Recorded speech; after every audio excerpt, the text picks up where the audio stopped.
तालुका नायक मराठा समाजाच्या वतीने नामदार भरतशेठ गोगावले, खासदार नरेश म्हस्के यांचा जाहीर सत्कार संपन्न। डॉक्टर बाबासाहेब आंबेडकर राष्ट्रीय स्मारकात भव्य दिव्य जाहीर सत्कार संपन्न।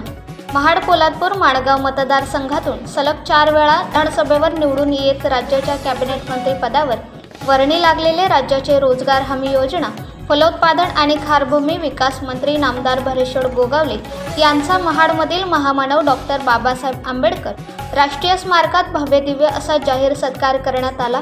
त्यांच्यासोबतच महाड तालुक्यातील तळीये गावचे सुपुत्र, ठाणे मतदारसंघाचे खासदार आणि शिवसेना प्रवक्ते नरेश म्हस्के यांचा देखील सत्कार करण्यात आला। नामदार भरतशेठ गोगावले आणि खासदार नरेश म्हस्के हे दोन्ही यशस्वी नेते नायक मराठा समाजातूनच येतात।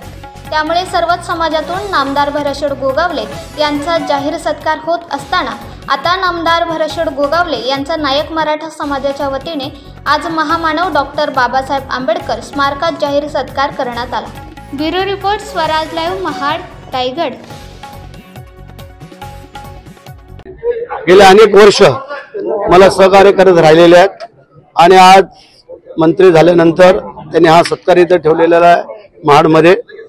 तर मी त्यांना धन्यवाद दिले, आभार मानलेले आहेत। आणि समाज बांधवांचा सत्कार हे थोडंसं वेगळं पण असतं। आपण पाहताय महाराष्ट्रातील वेगवान न्यूज चॅनल स्वराज्य लाईव्ह।